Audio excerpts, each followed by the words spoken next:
बिहार के सियासी गलियारे में इन दिनों 3 बातों की खूब चर्चा हो रही है।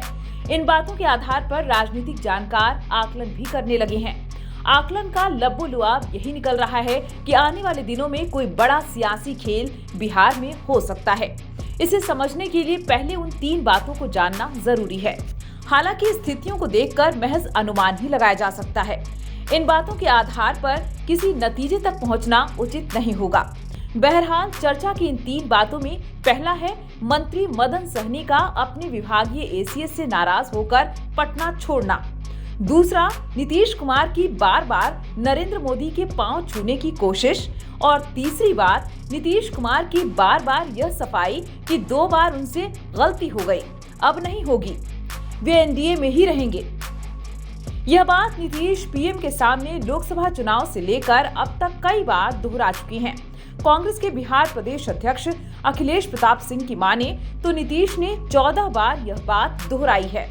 नीतीश कुमार की सरकार में समाज कल्याण विभाग के मंत्री मदन सहनी ने कहा है कि विभागीय अपर मुख्य सचिव उनकी उपेक्षा कर रहे हैं।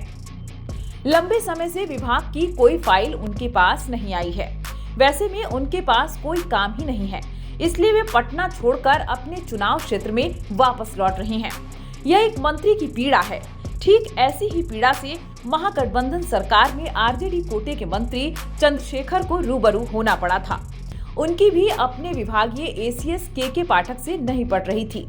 नीतीश कुमार इस बार मदन सहनी के साथ खड़े होंगे या नहीं वे जाने, लेकिन चंद्रशेखर के बजाय उन्होंने तत्कालीन एसीएस के पाठक की ही सुनी थी।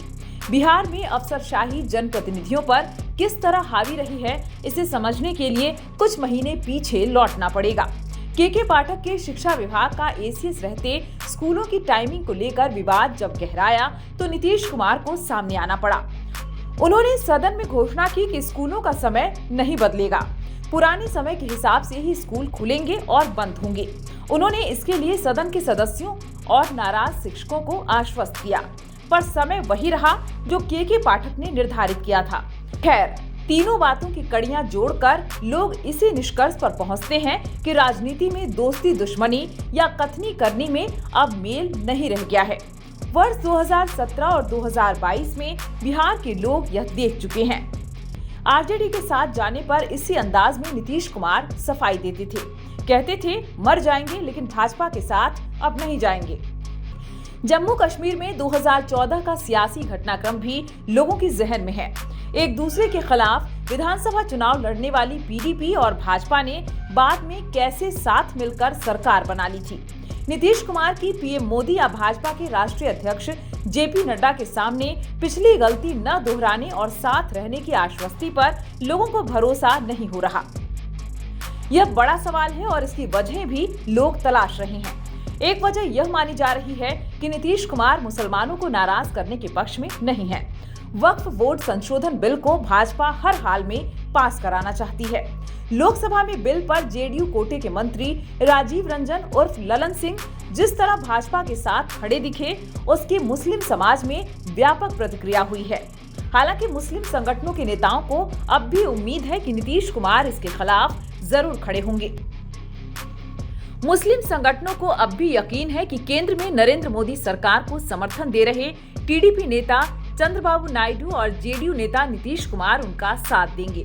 टीडीपी के एक सीनियर लीडर ने खुलकर वक्फ बिल का विरोध भी किया है। बिहार के सियासी गलियारे में यह चर्चा भी खूब हो रही है कि अगर नीतीश कुमार वक्फ संशोधन बिल पर सख्त रुख अपनाते हैं तो जेडीयू विभाजित हो जाएगा।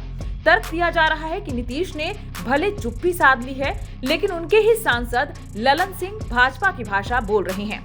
नीतीश कुमार और भाजपा के बीच कड़ी बनते रहे जेडीयू के कार्यकारी अध्यक्ष संजय झा पर भी भरोसा नहीं किया जा सकता।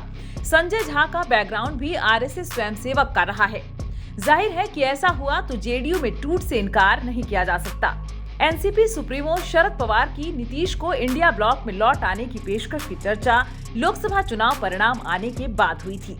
जेडीयू में सलाहकार केसी त्यागी ने भी कहा था कि इंडिया ब्लॉक ने नीतीश कुमार को पीएम बनाने का ऑफर दिया था, इसलिए नीतीश भी अपनी पार्टी और वोट समीकरण को बचाए रखने का प्रयास करेंगे।